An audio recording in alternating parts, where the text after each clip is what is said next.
이사야 29장 1절에서 8절 한 절씩 교독하시겠습니다. 다 찾으신 줄 알고 제가 먼저 한 절 읽겠습니다. 슬프다 아리엘이여 아리엘이여 다윗이 진친 성읍이여 해마다 절기가 돌아오려니와 내가 아리엘을 괴롭게 하리니 그가 슬퍼하고 애곡하며 내게 아리엘과 같이 되리라. 내가 너를 사면으로 둘러 진을 치며 너를 에워 대를 쌓아 너를 치리니 내가 낮아져서 땅에서 말하며 내 말소리가 낮이기 뒷글에서 날 것이라.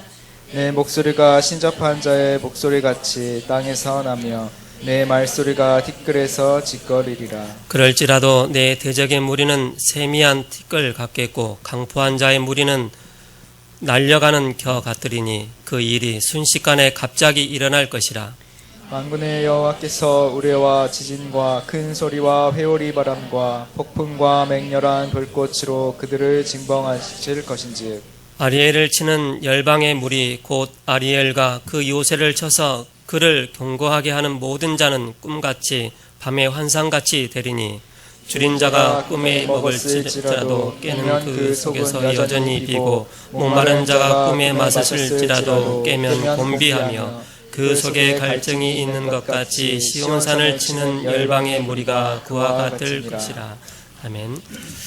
세움 찬양대 찬양 이후 교회를 방해하는 영적 흐름이라는 말씀을 가지고 목사님 말씀 선포해 주시겠습니다.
1절 말씀에 보면 슬프다 아리엘이여 아리엘이여 다윗의 진친 성읍이여 해마다 절기가 돌아오려니와 그런 말씀이 있습니다. 해마다 절기는 돌아오는데 그런데 그 땅에는 사람이 없다 그 얘기입니다. 지난 주간에는 28장에 에브라임이라는 단어가 나오죠. 에브라임의 술 취한 자들의 교만한 멸류관은 화이스 진저 그랬습니다. 교만한 멸류관이다 그랬습니다. 이스라엘은 남쪽과 북쪽으로 이렇게 나뉘어 있습니다. 분단이 되어 갖고서 북쪽에는 10지파가 있고요. 남쪽에는 유다 지파 한 지파만 있습니다. 그 레위 지파는 이제는 다 흩어져 있고요. 이렇게 남북으로 갈라져 있고요. 그런데 북쪽에는 그 10지파 중에서 이 에브라임 지파가 있는 곳에 수도가 있었어요. 그 수도 성이 있었는데 그것이 사마리아 성입니다. 그 사마리아 성에다가 우상 제단을 만들어 놨습니다. 금송아지 같은 걸 만들어 놓고 이것이 너희를 바로 애굽에서 인도해낸 여호와다 막 그렇게 하면서 우상의 제단이 있었습니다. 하나님이 그 말씀을 하는 겁니다. 너희가 지금 우상의 제단 저 사마리아 성 그걸 바라보면서 너희의 멸류관이라고 하느냐. 너희가 술 취해 갖고서 교만한 멸류관이 되었도다. 다 무너질 것이다. 북쪽 이스라엘의 바로 멸망에 대해서 예언한 내용입니다. 그래서 언제 무너졌느냐? BC 722년에 아수르의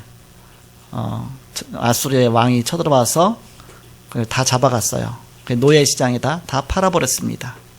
그래서 다 흩어져 버렸어요. 그리고 이제 그 땅에는 다른 나라에 있는 그 이방인들을 갖다가 거기 땅에다 또 풀어버렸어요. 그러니까 완전히 혼혈로 만들어 버린 겁니다. 그렇기 때문에 남쪽 유다에서는 나중에 인정 안 했지요. 저게 다 혼혈이다. 유대인이 아니라 혼혈이다. 그렇게 됐죠. 그래서 28장은 그런 말씀이고요. 오늘 29장의 말씀은 슬프다 아리엘이여 아리엘이 도대체 뭐냐 나오죠. 그 아리엘은 뭐 여러 가지 학자들이 말하기를 뭐 사자 뭐 이렇게 뭐 짐승 사자 있잖아요. 또 사자다. 또 제단 어떤지 하나님께 예배하는 제단이 있다. 뭐 여러 가지 단어로 말하는데 정확한 뜻은 모릅니다. 이렇게. 그런데 우리가 분명히 알 수 있는 것은 그 내용을 보면 슬프다 아리엘이여 아리엘이여 다윗이 진친 성읍이여 바로 다윗의 그 성읍을 말하는 것인데 즉 예루살렘 성읍이죠. 그 예루살렘 성읍을 직접적으로 말하는데 그 아리엘이라는 그 단어 자체 뜻 자체를 이렇게 확실하게 나오질 않습니다. 왜냐하면 히브리어는 이게 모음만 있어요. 모음만 갖고 초창기에는 뭐 그렇게 많이 이렇게 발달이 안 됐기 때문에 모음만 갖고도 다 읽을 수가 있었습니다. 그래서 여호와란 단어도 모음만 있기 때문에 그걸 여호와라고 읽었는지 그게 아도나인지 여호와인지 그게 어떻게 읽는 거는 잘 몰라요. 모음이 모르니까. 그냥 그때 간습에는 있었죠, 이렇게. 근데 오래 가면서 그걸 이제는 잃어버린 것이죠, 이렇게. 그래서 모음만 있었기 때문에 이게 아리엘이어서 이게는 어떤 때는 사자 같은 단어가 비슷하고 또 어떤 때 제단과 비슷하다. 뭐 그렇게 이제 여러 가지로 유추를 하는 겁니다. 정확하게 뭐였는지가 잘 모르는 것이죠. 여러분 이게 모음만 써놓으면은 뜻을 잘 모르잖아요. 이렇게 이구연 그러면 이응 써놓고 기역 써놓고 이응 써놓으면 이응 기역 이응. 그러면 여러 문제는 내가 늘 이응 기역 쓰면 이거는 이구연 목사님 말하는 거구나 본인의 이니셜이구나. 그래서 알 수가 있겠죠. 이렇게. 그러니까 늘 쓸 때는 그러나 시대가 가면은 그걸 잘 모르겠죠. 이렇게. 그런 뜻이었습니다. 그렇게 그런데 이제는 성경은 워낙 많이 봤기 때문에 읽고 또 암송하고 했기 때문에 이렇게 보존이 잘 돼 있는데 때로는 이제는 이런 부분이 이제 그런 부분이 남아 있는 것입니다. 그래서 어쨌든 그 아리엘 뜻은 어떤 그 의미는 예루살렘 성전을 말하는 것이다. 지난 주간에는 남은 자의 멸류관이란 그런 말씀 주셨습니다. 그래서 첫 번째 전환점이 있었는데 사도행전 1장 14절이다. 그때 초대교회 마누라방에서는 오로지 언약 붙잡고 기도에 힘썼다. 그게 전환점이다. 두 번째 전환점은 스데반의 환란이 나여 사도행전 11장 19절이었습니다. 그때 오히려 전환점이 돼서 복음의 확산이 일어나면서 막 선교의 문까지 열렸죠. 세 번째 전환점이 있었는데 사도행전 19장 21절이죠. 에베소 아시아 지역에서 3차 전도 역사까지 일어난 다음에 바울이 눈이 열린 것이죠. 그러면서 세 번째 전환점 통해서 내가 로마도 보아야 하리라. 내가 로마에 가서도 이 복음 전할 것이다. 그런 응답을 받았습니다. 그래서 우리는 전환점이 왔을 때 그때 우리는 혼동되기 쉽죠. 잘못하면 우리가 착각하기 쉽습니다. 바로 거기에 속지 말고 불신앙에 빠지지 말고 우리 언약 붙잡고 그 전환점에서 그 다음 응답을 바라봐야 됩니다. 하나님 어떤 응답이 있을까? 바로 기도 속에서 하나님의 계획을 발견해야 되죠. 답이 있는 자는 흔들리지 않죠. 그게 너무너무 중요하다. 그런 중에 이런 전환점이 왔을 때에 이걸 속이고 방해하는 자가 있습니다. 그게 뭐냐? 사단이 있죠. 이렇게. 오늘 제목을 교회를 방해하는 영적 흐름이다. 그래서 예루살렘, 즉 아리엘, 예루살렘을 사단이 역사하고서 북쪽 이스라엘에 있던 우상을 예루살렘까지 갖고 왔어요. 본받아 갖고서. 그리고 점점 우상 숭배에 빠지니까 하나님이 그냥 놔둘 수가 없습니다. 무가 한쪽에 썩으면 나중에 점점 썩으면 다 썩잖아요. 사과도 마찬가지고 안 썩은 쪽을 살려야 될 거 아닙니까? 그러다 보니까 썩은 부분만 도려내잖아요. 그런 식으로 바로 하나님이 잠깐 재앙을 허락하셨어요. 예루살렘에. 그래서 예루살렘도 잠깐 저 북쪽에 그 바벨론에 포로로 잡혀갔죠. 이렇게. 그렇지만 하나님이 70년 만에 다시 회복시켜 주셨습니다. 다시 다 돌아오게 하셨습니다. 그래서 다시 시작하게 하시죠. 그래서 하나님이 볼 때 너무 안 되겠다. 엄마가 볼 때 너무 안 되겠다. 그러면 자녀를 매를 가죠. 아무 때나 심심하다고 매를 가지 않죠. 이렇게.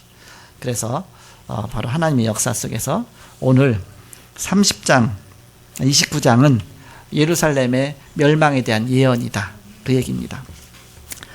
하나님이 언제 하나님의 자녀에게 뭔가 이렇게 채찍을 가하느냐? 깨닫고 돌아오게 하는 것입니다. 그런 의미에서 하나님이 하시는 것이죠.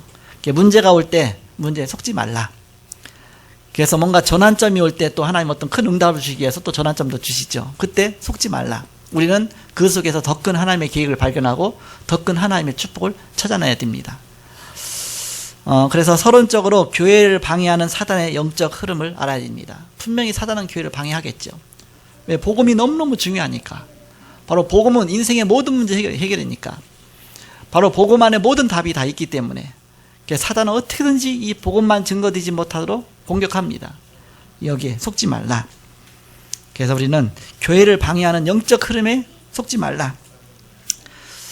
그래서 이 복음과 언약 붙잡고 가다 보면 우리가 전도운동 하다 보면 하나님이 세밀하게 인도하시는구나. 너무너무 세밀하게 차근차근 하나님이 인도해 나가시는구나. 하나님이 나의 생명을 주관하시는구나. 날 지키시는구나. 이걸 깨닫게 됩니다. 하나님 살아계시구나. 너무너무 감사하죠. 이렇게. 그러면서 이제는 때로 좀 문제가 와도 하나님이 함께 하시는 것 갖고서 또 뛰어넘게 되죠. 특히 교회에 대한 하나님의 중요한 비밀들이 있습니다. 그래서 우리는 이것을 잘 알아야 되겠죠. 교회는 눈에 안 보이는 교회가 있고요. 눈에 보이는 교회가 있습니다. 눈에 안 보이는 교회를 뭐라 그래요? 무형교회라 하잖아요. 불가견교회. 눈에 안 보인다고 해서 무형교회다. 눈에 보이는 교회를 뭐라 그래요? 유형교회라 하죠. 가견교회다 이렇게 하죠. 이렇게 옛날에 어른들이 어려운 말을 썼어요. 그래서 우리는 눈에 보이는 교회, 눈에 안 보이는 교회. 눈에 안 보이는 교회의 비밀은 뭐냐? 영원전부터 영원까지 참된 안식의 비밀입니다. 바로 안식이 있는 게 교회예요. 교회. 참된 안식. 그것도 아예 우리가 영원 전부터 영원 후까지 영원한 안식이 있는 그것이 바로 교회다. 그게 하나님의 비밀입니다. 그러나 눈에 보이는 교회, 이렇게 눈에 보이는 교회잖아요. 이게. 눈에 안 보이는 교회는 성도 한 명 한 명이 다 교회거든요. 이렇게. 근데 눈에 보이는 교회는 이제는 이렇게 우리가 모여 있잖아요. 이렇게. 이게 이제 눈에 보이는 교회예요. 눈에 보이는 교회의 비밀은 평안입니다. 교회 오면 평안 안 해야 되죠. 이렇게. 교회 오면 뭔가 이렇게 안식이 있고 평안하고 뭔가 마음에 굉장히 힘을 얻어야 되죠. 그게 바로 교회다. 교회 와서 자꾸 신경질 난다. 그럼 복음 못 누리면 신경질 나요. 이렇게. 교회 오면 좀 뭔가 이렇게 너무 졸리다. 너무너무 기뻐야 하잖아. 말씀 하나하나가 내게 너무 생명이 되고 답이 돼야 되잖아요. 이렇게. 너무 피곤해서 그렇지만 그러나 사단의 전략을 알아야 된다. 우리가 이것을 자꾸 놓치게 만든다. 그리고 세상으로 파고든 교회의 비밀도 있습니다. 그게 뭐냐? 말씀 운동하는 거예요. 곳곳마다. 이 집에 가서 말씀 운동하고 저 집에 가서 말씀 운동하고 그게 세상으로 파고든 교회죠. 이렇게. 현장 교회입니다.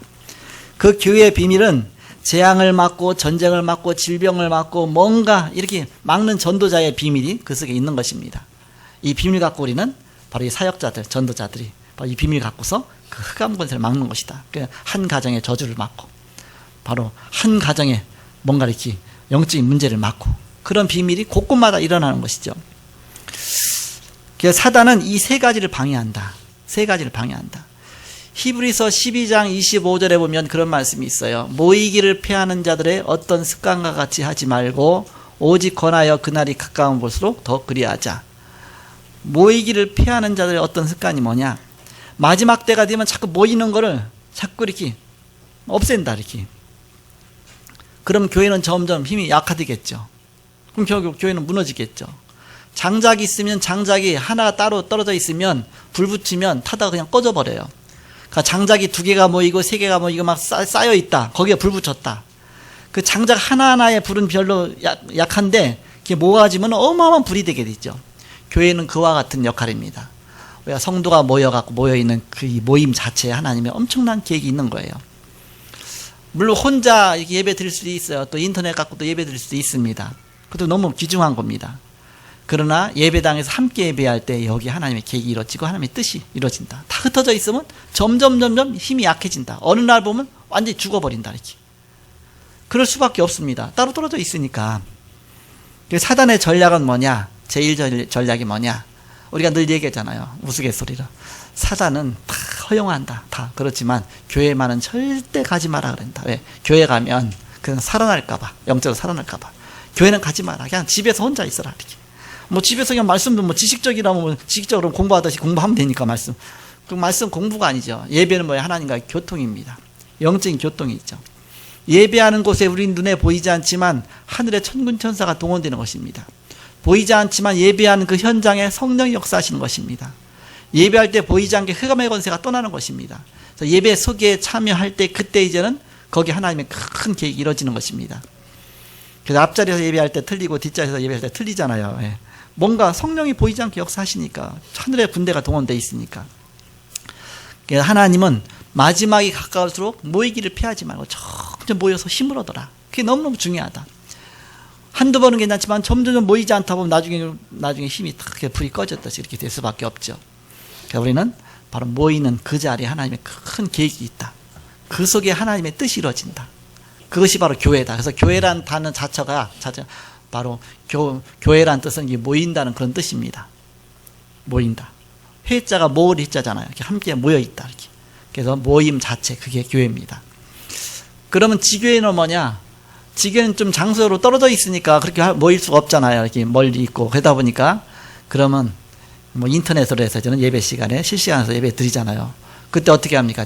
예배라는 명칭 하에 이제는 두세 사람이 같이 모이잖아요. 그래서 예수님이 두세 사람이 내 이름으로 모인 곳에 나도 그들 중에 있느니라. 그게 교회입니다. 지교회입니다. 혼자 그냥 탁 모여갖고서 그거는 이제 교회 그건 좀 의미가 틀리죠. 두세 사람이 모여서 함께 예배하는 가정이 함께 모인다든지 뭔가 그게 교회죠. 그래야 교회에 대한 그런 축복이 임하는 것이죠. 그래서 우리는 그런 비밀을 잘 알아야 되겠습니다. 사단은 어떻게든지 바로 교회 가지 말라고 한다. 영적으로 살아나니까. 일단 교회 갔다 그러면 교회는 갔는데 이제 더 막을 수가 없으니까 이제 그럼 은혜는 받지 마라. 은혜 받지만 귀 꽉 막고 막 딴 생각하고 귀 꽉 막고 그냥 막 이게 뭔가 막 신경질 내고 이제 그렇게 하라. 왜? 말씀 듣지 않도록 자꾸 막 계속 졸기만 하고 뭔가 피곤해 갖고 가고 막 그래서 말씀 못 듣도록 하고 사단이 어떻게든지 은혜 받지 못하도록 그렇게 속이는 것이죠. 은혜 받기 시작한다. 여러분 처음에 교회 안 가다 가면 막 별 생각 다 들잖아요. 막 말씀 못 듣도록 뭐 오다가 어떤 뭐 교통사고 날 뻔해서 막 그 생각 때문에 막 별 생각 다 들고 어떻게든지 은혜 받지 못하게 하려고 막 여러 가지를 막 공격해. 그래서 우리는 그 사단의 영적 흐름을 잘 알아야 된다. 방해하는 영적 흐름을 알아야 된다. 그래서 은혜 받기 시작한다 그러면 은혜 받으면 뭐 하겠습니까? 은혜 받으면 전도하겠죠. 딴 사람에게 말하겠죠. 그래서 사단이 첫째는 교회 가지 마라. 두 번째는 교회 가더라도 은혜 받지 마라. 세 번째는 교회 가고 또 은혜 받기 시작해. 더 막을 수가 없잖아요. 그러니까는 절대 전도는 하지 마라. 너 같은 자식 또 만들지 마라. 그래서 어떻게든지 복음 전하지 못하도록 그렇게 하죠. 그럼 마귀의 네 번째 전략이 뭐겠느냐? 기도하지 마라. 기도하지 마라. 기도하면 이제는 내 능력이 아니라 하나님의 능력이 나타나서 모든 게 이제는 응답이 오기 시작하면 이건 더 이상 이제는 뭐 속수무책인 거예요. 사단 권세가 무너지잖아요. 그래서 우리는 이런 비밀 붙잡고서 바로 사단이 교회를 방해하는 영적 흐름을 우리가 알고서 나가야 되겠다. 자, 본론입니다. 자, 첫 번째 우리가 사단의 그 영적 흐름, 사단의 전략이 있죠. 그런 부분을 잘 알아야 되는데 교회 밖에입니다. 교회 밖에는 어떻게 사단이 역사하느냐? 창세기 3장으로 역사하죠. 지금 그게 발전되었고 뉴에이지 같은 그게 다 이제는 내가 하나님처럼 된다. 그게 다 뉴에이지 사상 아닙니까? 아담한테도 바로 하와한테도 네가 이거 먹으면 너 눈이 밝아서 하나님처럼 된다. 그 전략 갖고 하죠. 그건 뉴에이지의 그런 사상 갖고 막 주입시키는 겁니다. 그리고 창세기 6장입니다. 프리메이슨. 그 바벨탑 쌓잖아요. 그래서 지금 이제 프리메이슨 제2의 바벨탑을 쌓으려고 막 뭔가 세상 정복하려고 보고만이 다른 것 갖고 하려고 그렇게 하고 있죠. 그거 창세기 11장입니다. 그 창세기 11장이 바벨탑이고요. 창세기 6장은 뭐냐? 노아 홍수죠. 이렇게 네피림 시대죠. 그래서 점점 무너지게 만드는 겁니다. 그 창세기 11장은 이제는 그야말로 바벨탑, 유대교와 막 여러 가지를 통해 막 유대인들이 세상을 정복하려고 막 꿈을 꾸잖아요. 그러니까 유대인의 세계 정복의 음모 같은 것도 있죠. 이렇게. 그래서 뭔가 유대인들이 거의 세상 다 장악했잖아요. 이렇게. 그 작은 숫자가 노벨상 3분의 1을 차지하고 모든 금융을 다 움직여 나가고 있고 보이지 않게 정치를 움직여 나가고 있고 미국 같은 데는 그게 이제 유대인의 그런 부분이 없으면 뭐 대통령 되게 힘들다고 하잖아요. 이렇게. 뭔가 보이지 않는 힘을 밀어줘야 된다고 하죠. 보이지 않는 건 사단의 전략들입니다. 그리고 막 천주교 갖고 이용하고 막 그렇게 하죠. 이렇게 그 어떤 그 힘을 갖고서 이제 이용하면서 복음 아닌 쪽을 굉장히 멋있게 쌓는 거예요. 굉장히 멋있게. 그래서 뭔가 힘, 뭐 하나님 없는 과학, 문화 그런 걸 점점점 쌓아나가는 것이죠. 이게 사단의 전략이다. 교회 밖에는 그렇게 한다. 그럼 교회 안에는 어떻게 공략하느냐? 교회 안을 공략하는 영적 흐름이 있습니다. 바로 불건전 신비주의입니다. 교회를 막 불건전 신비주의 쪽으로 막 끌고 가는 거예요. 복음 아닌 쪽으로. 그래갖고서 막 신비주의를 한번 들어가면 그 맛보면요 못 빠져나옵니다. 뭔가 막 신기하게 막 희열을 느끼는 거예요. 막 그런 쪽으로 끌고 가죠. 이렇게. 영지주의도 마찬가지지만 그쪽이지만 그리고 율법주의입니다. 율법주. 그러니까 율법 하나님 말씀 갖고 판단하는 거예요. 계속 정지하고 판단하고 뭐가 옳으냐 그르냐 그거 갖고 계속 갖고 싸우는 겁니다. 그리고 이게 옳다 저거 옳다 계속 교회에서 늘 싸우는 게 그것 갖고 싸우잖아요. 그래서 싸우면서 사실 복음의 축복 못 누리도록 점점 이제는 힘이 약해지도록 그렇게 하는 것이죠. 그리고 불건전 종말론입니다. 사단이 불건전 종말론 갖고 자꾸 이제 현혹시키고 끌고 가죠. 그래서 막 긴박성을 강조하고 막 조급성을 강조하고 막 마라나타서 주여 어서 오시옵소서 막 종말이 다 됐다 하면서 막 끌고 가고 막 당세복음 무슨 뜻이에요? 당대 세계복음. 우리가 당대 세계복음 봐야 된다 그러면 막 조급해지잖아요. 막 우리가 시대 빨리 해야 되는데 그게 바로 사단의 전략에 속기 쉬운 것이죠. 이런 부분이 어느 시대든지 항상 이 세 가지는 늘 있었다. 불건전 신비주의와 율법주의와 불건전 종말론이 항상 있었다. 그러니까 이런 부분을 우리가 늘 바로 사단의 영적 흐름을 알고 속지 말아야 된다. 그렇지만 사단이 손을 못 대는 곳이 있습니다. 바로 복음이 있는 교회입니다. 복음 가진 교회는 왜 복음은 흑암 권세를 이기니까 그런 부분을 못 이기는 것이죠. 이렇게 바로 사단이 교회를 무너뜨릴 수가 없어요. 복음은 이길 수가 없습니다. 복음은 바로 사단 권세를 깨뜨린 만왕의 왕 그 축복 비밀이기 때문에 그래서 복음 운동 계속하면 사단의 권세가 점점 무너지게 되죠. 이렇게 교권을 이용하는 흐름도 있습니다. 교권 갖고서 이단 연구한다고 하면서 복음 가진 자를 이단으로 잘못 모는 거 있잖아요. 중세 시대 때 마틴 루터가 얼마나 복음적입니까? 그런데 마틴 루터를 이단으로 몰았잖아요. 그래서 얼마 전에 마틴 루터를 이단에서 뭐 해제했잖아요. 이렇게 바로 이제 그러니까 그 중세 시대는 완전히 그냥 사형수로 그렇게 해서 죽인 사람이 얼마나 많습니까? 그게 이제는 바로 잘못된 그런 교권을 이용하는 것이죠. 사단의 심부름하는 것이죠. 그러다 보니까 이런 공약 속에서 사단에게 막 힘이 빠져버리다 보니까, 속다 보니까 교회는 90%가 다 무기력에 빠져 있어요. 그러면서 막 미자립기로 돼 있고 막 뭐 힘이 빠지다 보니까. 그런데 더 무서운 것이 있다. 뭐냐? 옛날 것 같고 절대 안 바뀌는 거. 호두껍질처럼 절대 안 바뀌는 거. 바로 나의 잘못된 각인, 잘못된 뿌리, 잘못된 체질. 이거 갖고 호두껍질처럼 단단하게 소라껍질처럼 그 안에 들어가고 절대 내가 안 깨지는 거예요. 내 안에 그리스도께서 나의 인생의 주인 되어야 되는데 내가 무동하려고 하는 거예요. 나의 사상, 나의 체질 갖고 끌고 가는 겁니다. 그래서 갈라디아서 2장 20절이 안 된 것이죠. 내가 그리스도와 함께 십자가에 못 박혔나니 그런 이제는 내가 산 것이 아니요 내 안에 그리스도께서 하신 것이다. 그리스도께서 나 인생 전부를 주관하시도록 나를 맡기는 겁니다. 자, 두 번째입니다.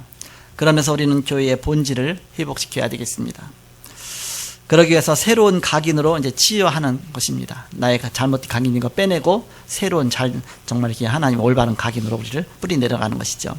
그러기 위해서는 영적 사실을 발견해 나가야 되죠. 점점.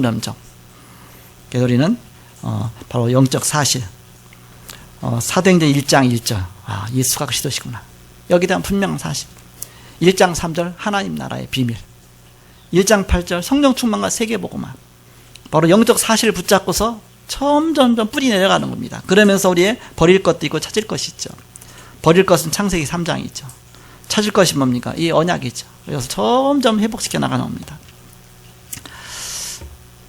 그래서 신학도 한 부분만 강조하면 안 되죠. 거의 그동안 신분만 많이 강조했죠. 권세까지도 강조해야 된다.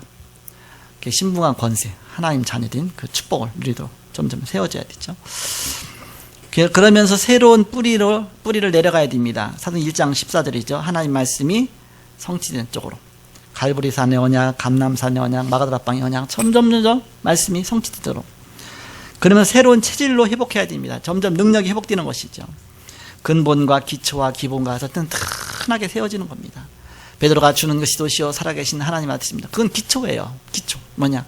예수 그리스도로 믿는 기초. 그게 되어져야 내가 이 반석 위에 내 교회를 세우리니 음부의 권세가 이기지 못할 것이다. 그러면서 나타나는 응답이 뭐예요? 사도행전 19장 아닙니까? 우상이 무너지고 점술이 무너지고 막 다 무너지면서. 그러면서 로마서 16장에 이제는 저 로마 복음화까지 그런 중요한 축복이 임하게 되는 것이죠. 우린 그 시간표를 잘 봐야 되겠습니다. 그리고 세 번째는 교회의 흐름을 바꾸는 것입니다. 이제는 바로 이 바탕 위에서 교회의 흐름을 하나씩 바꿔나가는 것이다. 하나님 원하시는 쪽으로. 어떤 쪽이냐? 교회 안에는 사도행전 2장 1절에서 47절에 그런 응답 속으로, 응답 중심으로 자꾸 바꿔나가는 거예요. 시간표 5가지 나오고 5가지 문이 나오고 5가지 힘이 나오잖아요. 이렇게. 그래서 그 축복을 자꾸 너희들 해주는 것이다. 교회 밖에는 이제는 중직자가 힘을 얻어서 중직자 중심으로 이제는 바로 이 전도운동 시스템이 하나씩 세워지는 겁니다. 그래서 우리 교회에서는 중직자 세우는데 과거에 다른 교회에서의 그 기준하고 틀리잖아요. 보통 교회에서는 이렇게 오래 다녔다든지 또 경제적으로 헌신 많이 할 수 있다든지 그런 기준으로 세우잖아요. 우리는 그게 아니다. 뭐냐? 현장에, 교회 밖에 현장에 바로 중직자 운동 펴서 말씀 운동 뿌리내리기 위해서 그것 때문에 하는 것이다. 우리가 8권역 7차 전도 지역 중직자 중심으로 하나씩 시스템 구축해 나가고 있죠. 그 역할을 하도록 하는 것이죠. 그러면서 어디로 가느냐? 이제 제3의 물결로 가는 것이다. 3의 물결이 무엇이냐? 렘넌트 운동을 펴는 겁니다. 곳곳마다 이제 렘넌트가 일어나갖고 이제는 이 시대를 살리는 것입니다. 이 발판 위에다가.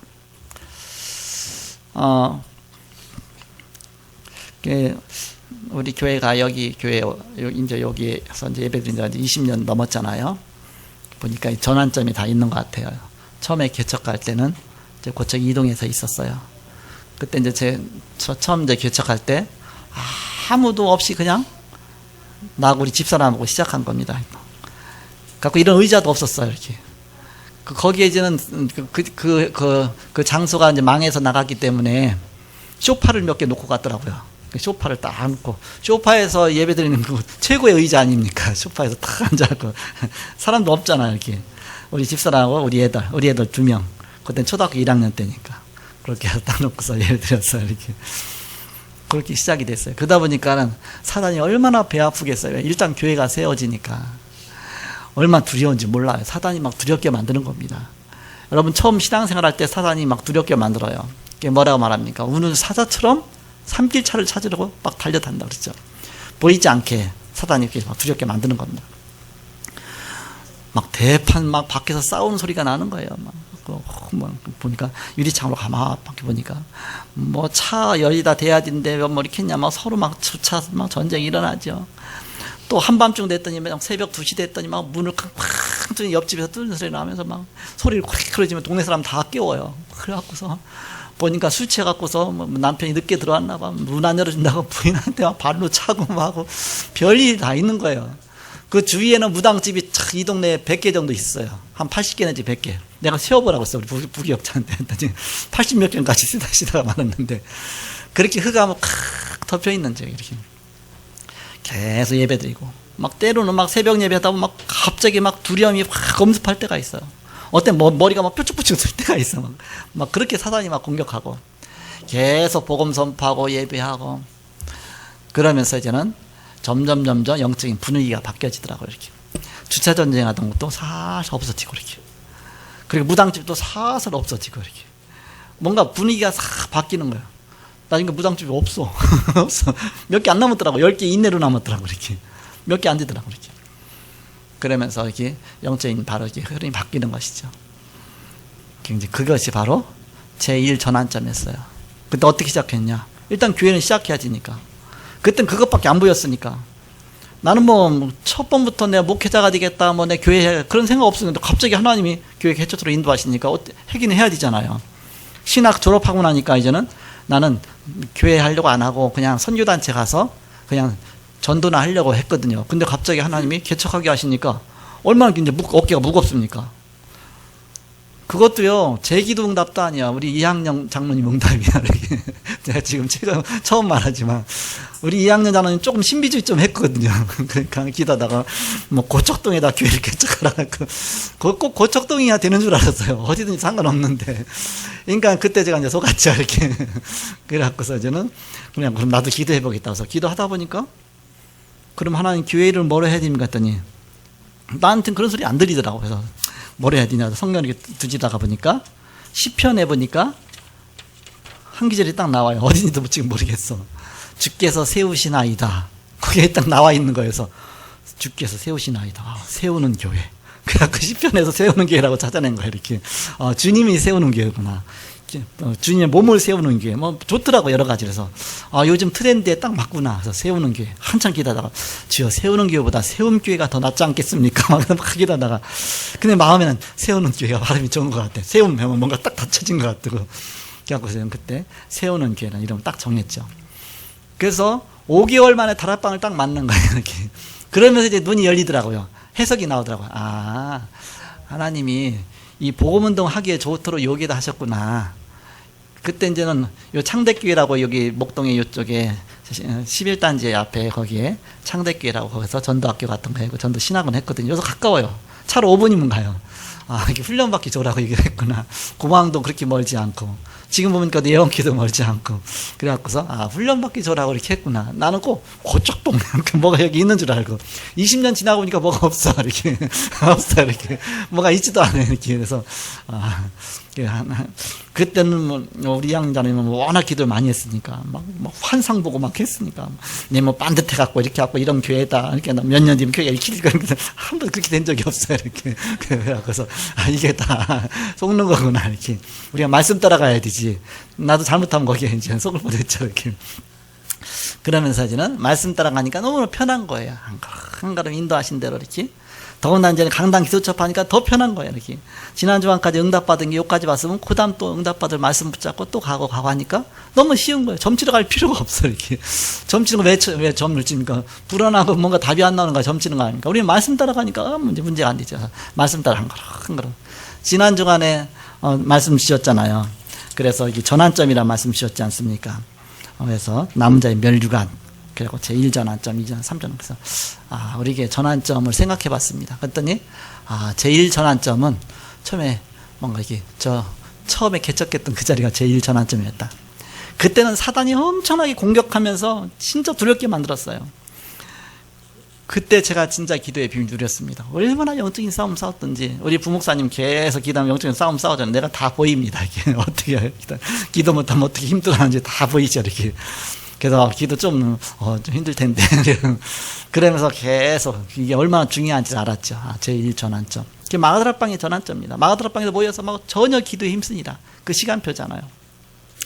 그러면서 제2 전환점이 교회로 여기로 이제 장소 오게 된 겁니다. 와서 이제 10년 됐어요. 그쪽에서 10년 됐고, 여기서 10년 됐고. 근데 신기하죠?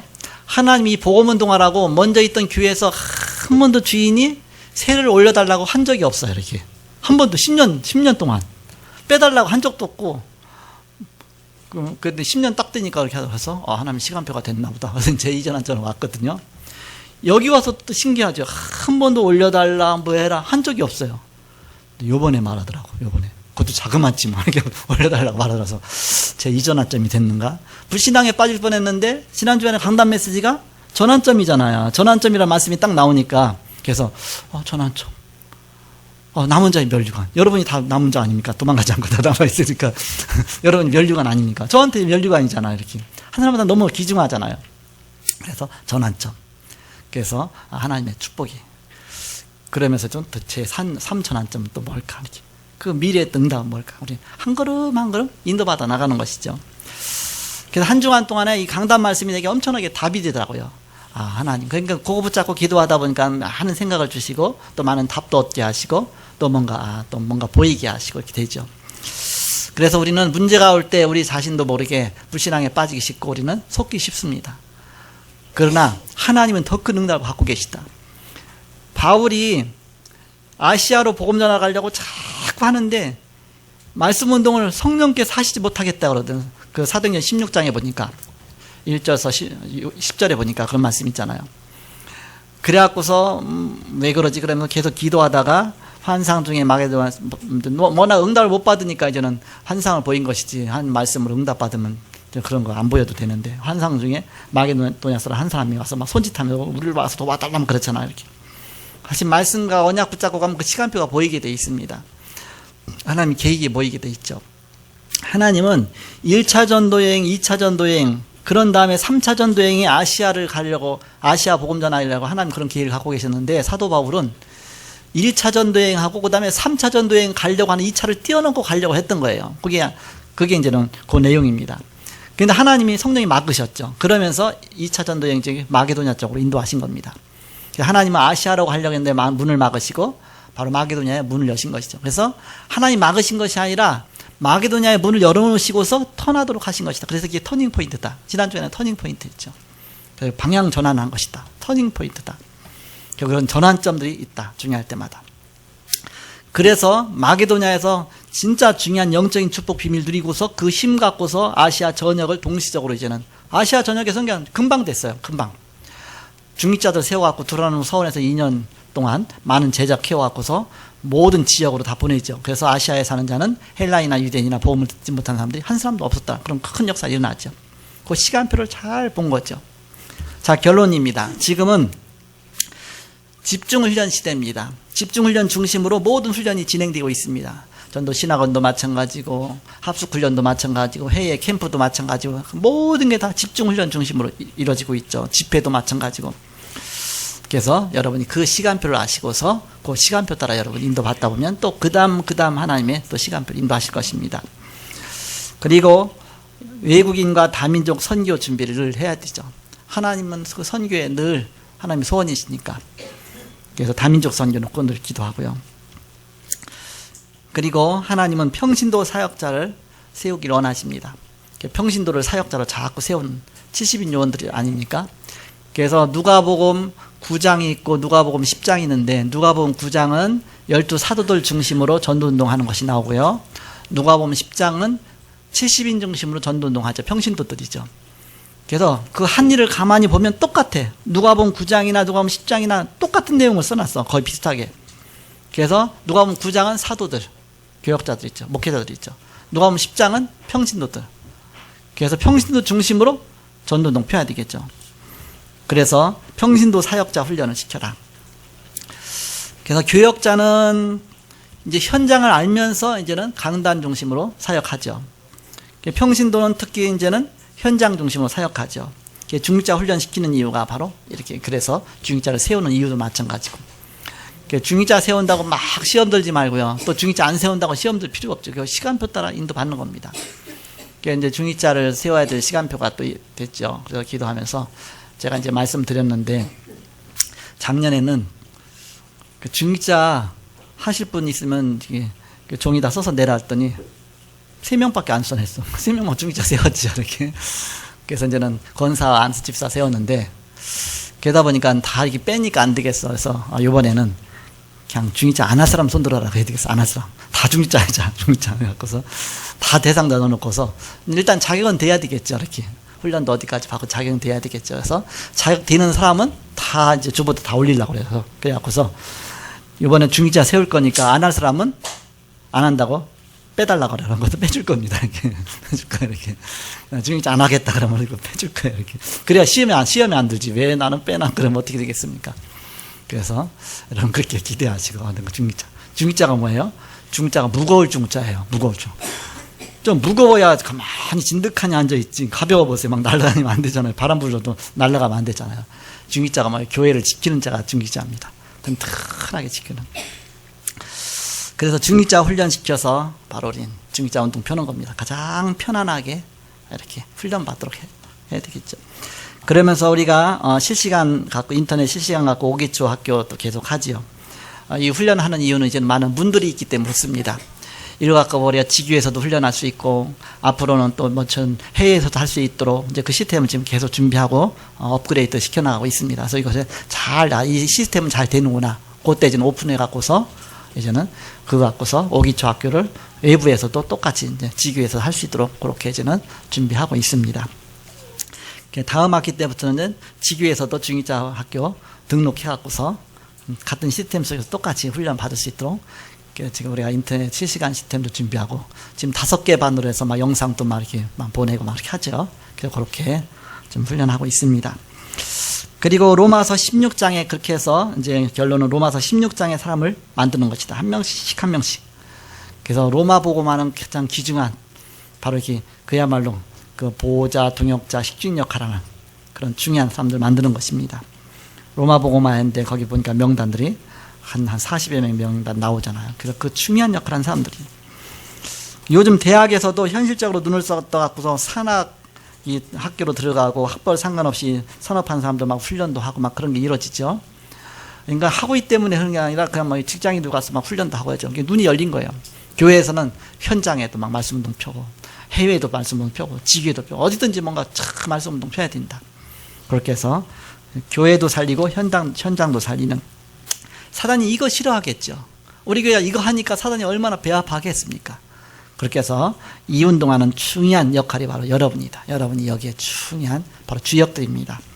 그래서 교회를 방해하는 영적 흐름을 아시고서 영적 싸움 싸우시고 복음 갖고 언약 갖고 도전하는 여러분 되시기를 그리스도의 이름으로 축복합니다. 기도하겠습니다.